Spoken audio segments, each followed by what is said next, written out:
Sí, perfecto.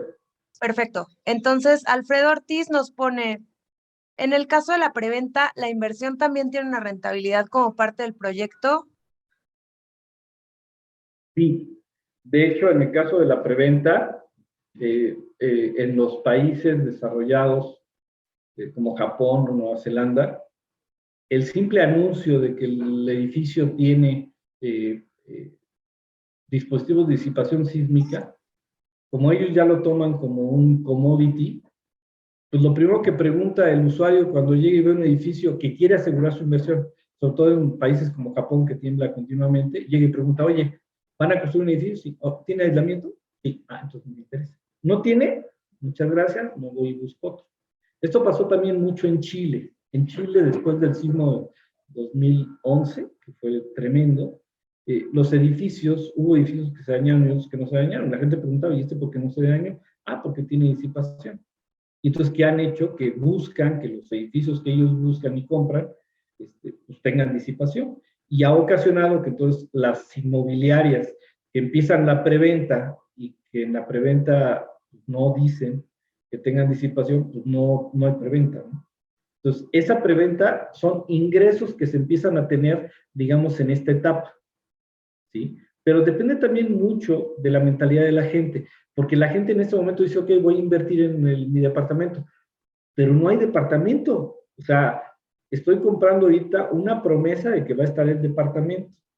Hay países donde eso funciona porque tiene una estructura jurídica muy segura y la gente no tiene miedo de comprar, pero hay otros países donde, no sé, Perú, Costa Rica, que de repente la gente dice, ¿qué estoy comprando? No estoy comprando nada. Entonces esperan hasta ver al menos la estructura colada en sitio o la estructura prefabricada ya en obra negra para entonces ahora sí ver espacios y aventarse a dar una preventa, ¿no? Entonces eso depende mucho de la cultura. Entonces en el caso de negocios nosotros tomamos en cuenta que la preventa no fuera más allá del 20%, que es lo que se acostumbra en México. Y aún así, en este caso el inmobiliario, tiene que cargar con el 80% del valor de la obra. ¿Por qué? Porque recuerden que todo, no estamos hablando nada más de la obra negra, estamos hablando del terreno, que ese tiene que tener al 100%, de la obra, los acabados y del equipamiento. Entonces, ahí por eso los costos, y hay un financiamiento aparte que el que va a vender cobra su operación de venta, es decir, la gente que está vendiendo y que está haciendo la preventa cobra dinero. Entonces ahí hay un gasto también de operación que se acumula a estos gastos de la primera etapa, ¿no? Realmente aquí, cuando empieza esta recuperación, es cuando ya empezamos a vender y a rentar los departamentos, que ya empieza a haber ingresos y aún así tenemos que calcular el flujo descontado, es decir, cuánto ingresó y cuánto tengo que pagar de intereses y cuánto tengo de deuda. Por eso, aún en esta etapa, el saldo sigue siendo negativo. O sea, la inmobiliaria sigue teniendo deuda prácticamente hasta el 2027, 2028 en algunos casos, o 2031.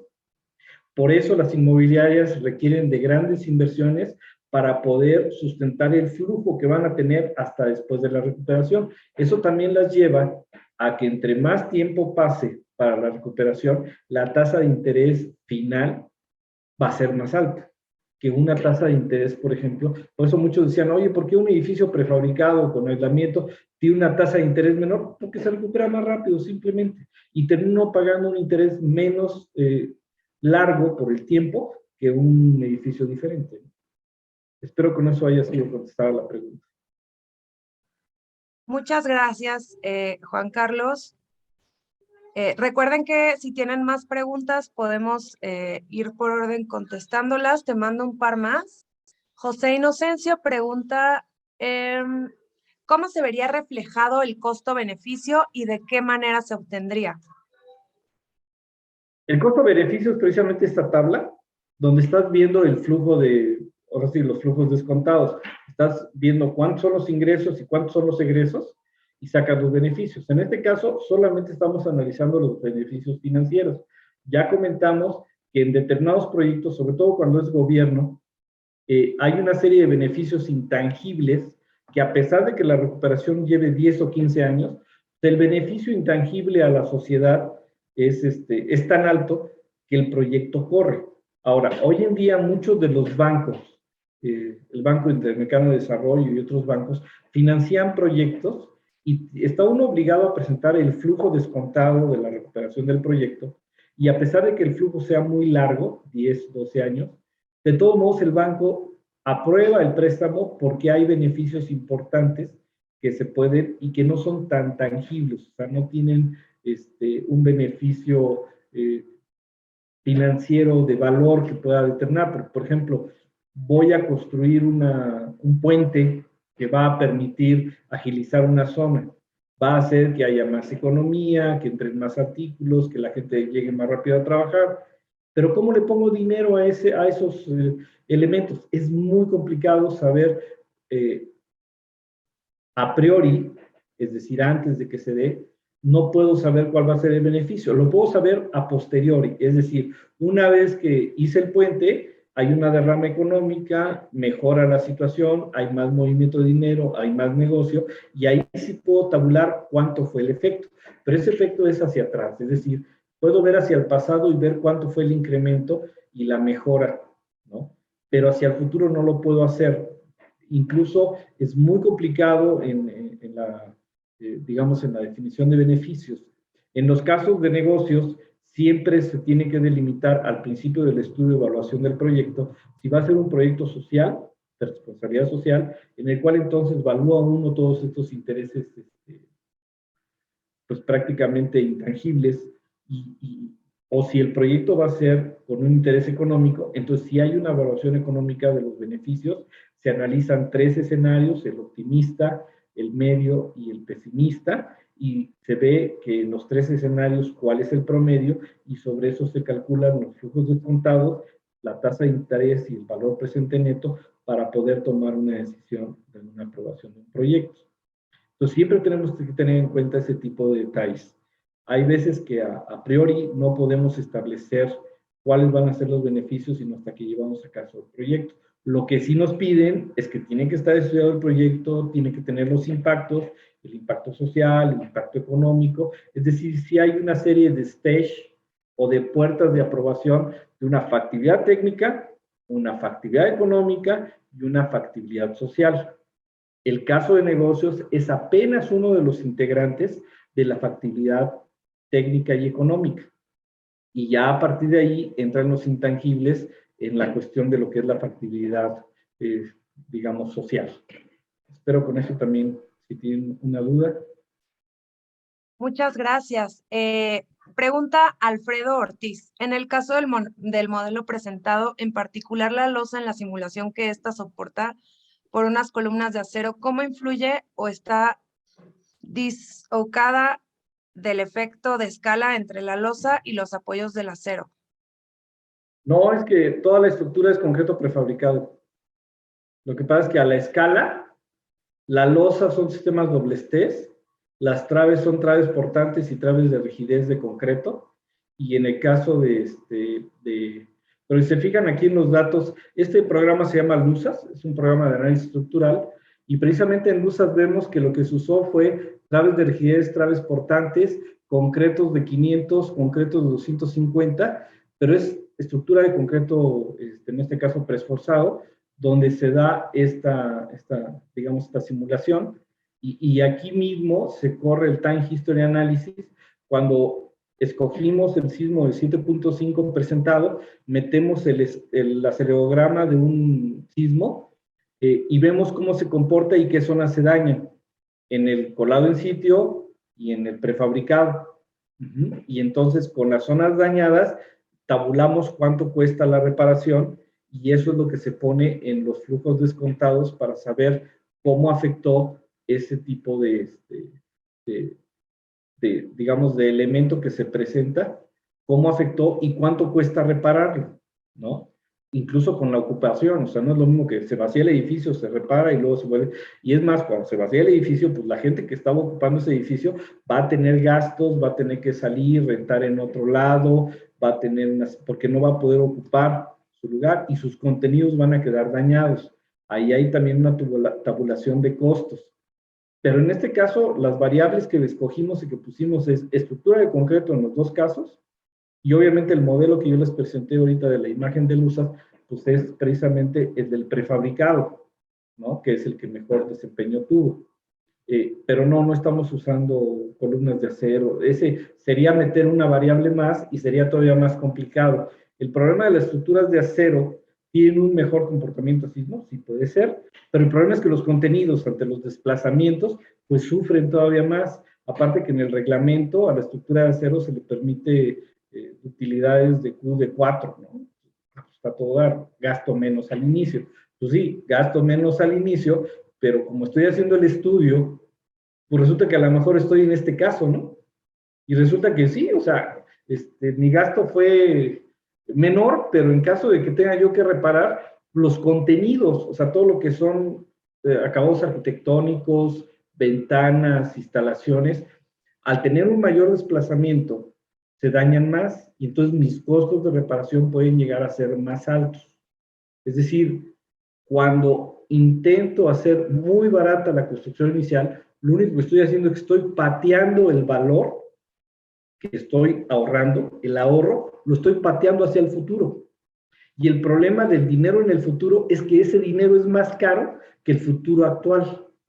Digo, que el valor actual del dinero. O sea, si yo gasto 10 pesos hoy y digo, no, voy a gastar 5 y los otros 5 me los guardo para gastarlos en 2 años, los 5 pesos que voy a gastar en 2 años valen menos. Es decir, necesitaría yo 10 pesos para comprar lo que en 2 años hoy pagaba con 5. Ese valor presente neto es el que tiene que empezar a cambiar la mentalidad de que el dinero pateado hacia el futuro es más caro. Y no estoy quitando el riesgo sigue existiendo y sigo teniendo la posibilidad de que ese riesgo me cueste dinero. Por eso es preferible meter elementos que me ahorren hoy en día en el desempeño, pero que me aseguren que en el futuro no voy a tener que gastar en ese tipo de cosas, en protección de contenidos. Es más, hay edificaciones como un museo o otros lugares donde los contenidos son muchísimo más caros que la estructura misma. Entonces ahí, por ejemplo, son de las estructuras donde es ilógico intentar reducir el costo de hoy en día para que en el futuro tenga yo que gastar más. En las fábricas es muy claro. Una fábrica que para 2 años después para reparar un área, el costo de parar una fábrica es detener los temas de producción y seguir pagando sueldos. Y entonces, ese costo de interrupción de negocio llega a ser muchísimo más alto que haber gastado más hoy en día por tener una estructura que no se va a interrumpir. Entonces, por eso es importante estos estudios de caso de negocio y es muy difícil hacerlo para cada tipo de estructura.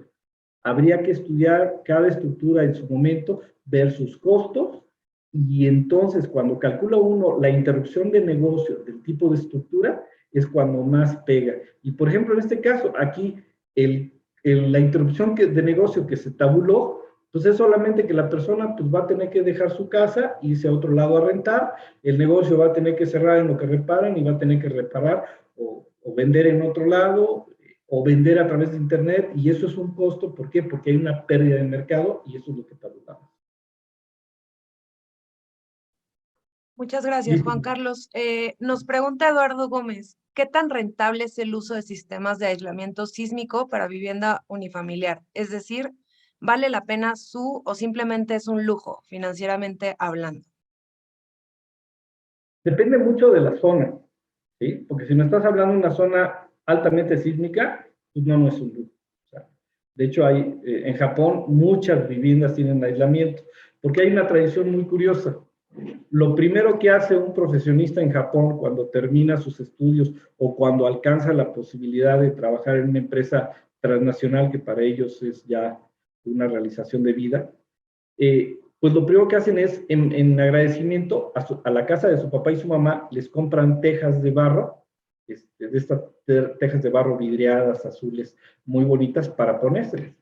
Y el problema es que le estás metiendo un peso muy grande a casas de madera, que le estás metiendo un peso muy fuerte, una masa en la parte superior, y entonces la conviertes en un péndulo invertido. Y viene un sismo como el de Kobe, o viene un sismo como el de Sendai, y tira la casa, ¿no? Y mata al papá y a la mamá, ¿no? Entonces, el gobierno, por más que quiso y les dijo, oigan, déjenme esta tradición, necesitan meter teja de plástico, teja que no pese, la gente seguía haciéndolo. Y entonces, lo que hizo el reglamento japonés, lo que dijeron, ok, ¿quieres poner la teja de tradición? Perfecto, pero entonces métele amortiguadores a la casa. Entonces, de esa manera, proteges que la casa no colapse en un sismo intenso. Que sucede continuamente, ¿no? O sea, todavía no dejábamos de hablar del sismo de Kobe y se les vino el sismo de Sendai, ¿no? Y ahorita acaban de tener otro sismo importante de 6.5 en la zona norte, pero a diferencia del sismo de Kobe, estos sismos últimos del presente siglo, pues yo recuerdo en una presentación del Congreso Mundial del presidente de Sendai, que llegaba y decía el profesor, y por el sismo de 9 grados tuvimos una fisura en la columna, tuvimos una fisura en la trave. ¿Por qué? Porque todos tienen sistemas de protección sísmica o tienen amortiguadores. Y entonces, por ejemplo, ahorita en Japón hay más de 5,000 viviendas con amortiguadores en sus casas por la tradición de la teja. Y entonces llega el sismo y ya el amortiguador evita que colapse. Entonces, ¿es un lujo? Sí, si lo quieres poner en Monterrey, si lo quieres poner en Florida, o en Mérida. ¿Por qué? Porque la posibilidad de un sismo intenso es muy baja. Sí tiembla, pero pues, tiempos geológicos, a lo mejor cada 2.500 años, cada 3.000 años. O sea, no podemos decir que hay un punto en el planeta donde no tiemble, todos tiemblan, pero a lo mejor en periodos geológicos más largos de 3.000 años, 4.000 años, y las zonas sísmicas activas, pues tienen periodos de retorno de 50 años, de 100 años, ¿no? Entonces, tenemos que estudiar cada caso y cada tipo de casa. Y se están estudiando sistemas de disipación específicamente para vivienda. ¿Por qué? Porque la vivienda, pues es un lugar donde vives. Y el sismo, por ejemplo, de 2017, en la zona de Morelos, pues hubo muchas casas dañadas. El problema es que todavía no tenemos un aislador de bajo costo que pueda aplicarse en estas casas. Todavía el costo para una vivienda, pues depende del tipo de vivienda. Hay lugares donde se justifica. En Italia, después del sismo de L'Aquila, se repararon miles de viviendas con aislamiento y lo pagó el gobierno. Y ha sido un éxito, ¿sí? Pero vaya, bajo la configuración que se hizo para reestructurar esa zona. Y se pagó, y es un caso de negocio efectivo, y han tenido sismos donde han comprobado la factibilidad. Entonces, y asimismo hay otro tipo de lugares donde la gente, por ejemplo Chile específicamente, fue tal el pánico ocasionado por los sismos que aunque sea una casa de 2, 3 niveles, le meten aislamientos. Y como dicen, si voy a gastar, o sea, si tú tabulas cuánto vale un aislador o los aisladores que llevas y lo divides entre los metros cuadrados, pues te podrá estar costando promedio de 1,200, 2,000 pesos metro cuadrado, ¿no?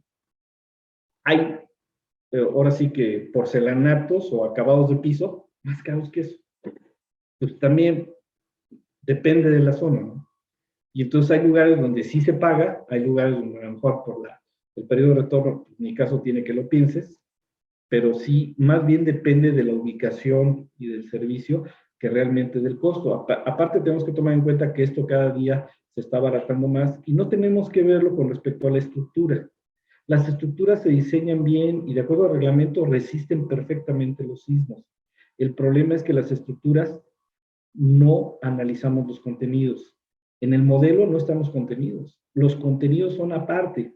Entonces, todavía hay mucha incertidumbre de cómo se comportan los contenidos en un sismo intenso y eso es lo que ocasiona que muchas de las estructuras, sobre todo de vivienda, tengan dispositivos de disipación sísmica, no por la estructura, por la inseguridad de la estructura, sino simplemente por los contenidos. Yo tengo una máquina que embotella, tengo una máquina que produce algo, y el día del sismo, esa máquina se descompone y tengo que repararla. La estructura a lo mejor ni se enteró, pero la máquina sí. Y entonces eso pasa, por ejemplo, con las fábricas de Microsoft en California, tienen aislamiento sísmico y son de un nivel. ¿Pero por qué? Porque los equipos que tienen durante la producción de los chips, en el momento que llega un terremoto, pierdo toda la producción de chips. Entonces, ¿qué es lo que hago? Lo aíslo para que cuando llegue el terremoto, mi producción no se eche a perder. Es decir, cada caso de negocios tiene que tener su estudio y va a tener su justificación. No hay un estándar que digas, pues esto no se ocupa aquí o no se ocupa allá.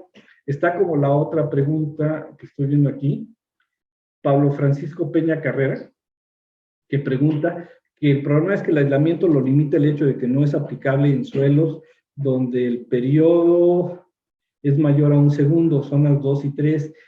Esa es una discusión muy fuerte, Pablo Francisco. Yo te recomiendo que veas, en 2013 hubo un Congreso Mundial de Aislamiento Sísmico en Sendai, y una de las discusiones precisamente en la conclusión de ese congreso era precisamente eso. Sí, sí es cierto. O sea, si yo aumento, tengo que aumentar el periodo al doble, ¿no? Entonces, si estoy más allá del 1 segundo, estoy en 2 segundos, pues tengo que llevar la estructura a 4 segundos.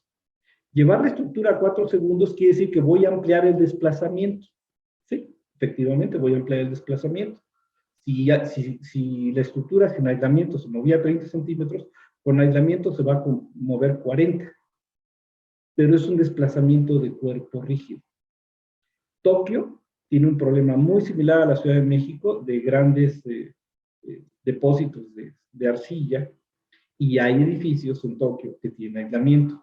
No es sencillo, tiene que ser estudiado, no cualquier sistema de aislamiento le queda, pero tampoco podemos hablar que por regla, es suelo blando, ya no, ¿no? Sí se puede, con el estudio adecuado, con la justificación adecuada, con los elementos de que no hay hundimientos diferenciales y que el desplazamiento va a ser absorbido en más del 90% por el aislamiento, se puede ocupar aislamiento aún en suelos blandos, y la prueba está, el hospital de Tláhuac está en un suelo blando y aún así está con aislamiento sísmico, y a pesar de que, es que recuerden, o sea, decimos que se mueve 40 centímetros, si no tiene aislamiento, se mueve 40 centímetros. Si tiene aislamiento, el terreno se va a mover más de 40 centímetros, pero el edificio se queda prácticamente en su lugar porque no le transmite el movimiento a la estructura, y entonces el que se mueve es el terreno. Recuerden, en el terremoto, el terreno es el que se mueve. Y si el aislador está separando de la estructura, sí vas a tener desplazamientos muy grandes en el aislador, pero vas a evitar que la estructura se deforme.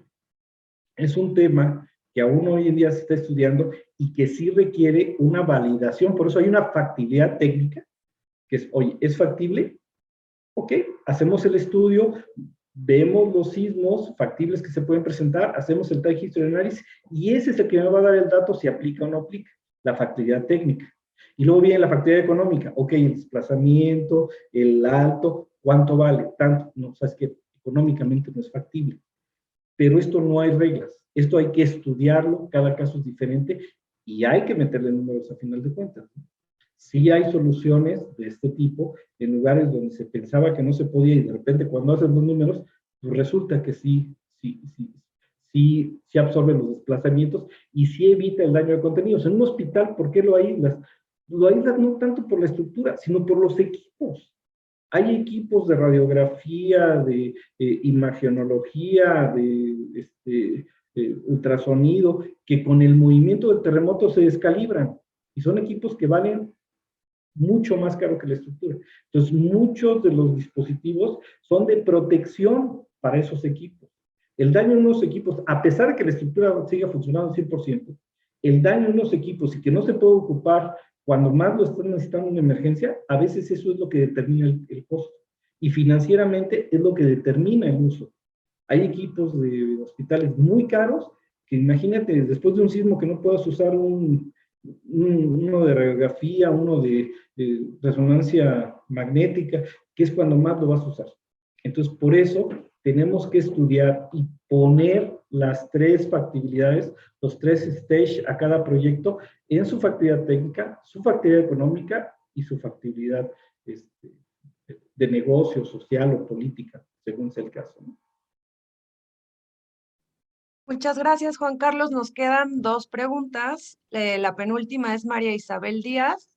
Pregunta, ¿cuál sería su recomendación para las construcciones de vivienda en Guerrero donde se han utilizado prefabricados pero que no tienen aislamiento sísmico? ¿Sería mejor el aislamiento? Sí, sí sería mejor con aislamiento sísmico. El problema es que todavía no hay estudios. Ahorita, por ejemplo, uno de los que está muy metidos en el tema es el doctor Eduardo Miranda, que está en Stanford. Él está haciendo estudios sobre sistemas de aislamiento económicos para vivienda. Todavía no hay algo que comercialmente se pueda ofrecer. Por eso ahorita, ¿qué hacemos? Pues ir tomando la industrialización y hacer casas prefabricadas que por la calidad de sus materiales te permiten saber que van a tener menor daño en un sismo intenso. Pero todavía no tenemos un desarrollo de aislamiento sísmico que se pueda ocupar en México. Hay soluciones en Nueva Zelanda, hay soluciones en Italia, hay soluciones en Japón. En Japón incluso, al que siga mis redes, tengo por ahí un video de una de las últimas pruebas que se acaba de hacer, donde las casas les meten un colchón de aire. Es decir, al momento que detectan que viene el sismo, la casa mete un colchón de aire, levanta la casa del terreno, llega el terremoto y la casa no se mueve, ¿no? Pero son todavía proyectos que se están estudiando y que se están haciendo. Entonces, por ejemplo, ahorita, pues realmente para las construcciones de vivienda, si es una vivienda unifamiliar en Guerrero, es muy complicado poderle meter algún sistema de aislamiento, pero volvemos a lo mismo, se tiene que estudiar, se tiene que dar una solución. Hay soluciones como en Italia, el proyecto CASE, que podría usarse en Guerrero, pero eso ahí sí depende de quién tenga el proyecto, quién haga el estudio de factibilidad. Pero les digo, si hay soluciones que tienen que estudiarse y tienen que hacerse. Entonces depende mucho de la zona, pero ahorita sí, obviamente el comportamiento en Guerrero, que es una zona sísmica, sí sería mucho mejor con aislamiento. Y bueno, por último, Víctor Manuel García pregunta cuántos puntos porcentuales incrementa la tasa si se considera el aislamiento. Nada más decrementa la tasa, o sea, ¿qué es lo que pasa en otros lados como Japón, Nueva Zelanda, que ahí sí ya está estudiado? Que obviamente si el edificio tiene aislamiento sísmico, tiene 2 o 3 puntos abajo de la tasa que pagan los demás edificios, ¿no? El problema en México es que todavía el volumen o la masa crítica de edificios con aislamiento no es tal como para que haya un estudio. Entonces, no sabemos en México cómo impacta. En cambio, en Japón tienes ya los efectos del sismo de 9 grados que hubo en Sendai, y entonces tienes ya comparativas de cuánto costó este sismo, cuánto costó cuánto afectó este edificio con aislamiento, cuánto afectó este edificio en aislamiento, y entonces ellos sí pueden ofrecer tasas de interés diferenciadas. En México todavía tenemos que transitar y madurar todos en ese sentido. En Nueva Zelanda, el sismo de 2011 fue un aprendizaje terrible, porque después del sismo en Nueva Zelanda, el más reciente, fue muy impactante, destrozó el centro de Christchurch, y entonces cuando llaman a los diseñadores a juicio, pues a muchos de ellos dicen, oye, el edificio de enfrente es tuyo y el edificio de aquí al lado es tuyo, y uno de ellos se cayó y el otro no. ¿Qué pasó? Dice, es que uno tenía disipación sísmica y el otro no. ¿Y se lo dijiste al dueño? Sí, se lo dije, y el dueño se le hizo cargo y no quiso. Dice, pues, pero se le cayó, ¿no? Entonces, ¿qué pasó? Que hoy en día, en Nueva Zelanda, si tú quieres firmar un proyecto como estructurista, tú tienes que decirle al cliente, ¿quieres aislamiento o disipación? No, ok, fírmame la carta de que sí te dije y que no quisiste. Y entonces ya una vez que le firma, ahora sí el estructurista hace la estructura del sistema por sistemas convencionales, previendo que si más adelante hay algún problema, él ya puede decir, yo le dije, pero él no quiso. Ese tipo de cambios se han dado ya en sociedades maduras, donde ya este tipo de disipación sísmica es un commodity. En América todavía no hemos llegado a ese punto. El país más adelantado en esto es Chile, y aún así tiene muy poco en reglamento. Realmente nosotros necesitamos estudiar mucho la cuestión de reglamentos, implementarlo en reglamentos y en comunicarlo en la gente, y que a la gente no le digan, pues mira, ese es un contraventeo, ese sí, antisísmico. ¿No? O sea, tienen que entender cuál es el concepto de un dispositivo sísmico y que no malinformen a la gente, ¿no? Entonces, ese es lo que nos falta conocer, lo que nos falta recorrer y lo que nos falta madurar como sociedad, ¿no? Espero haber respondido.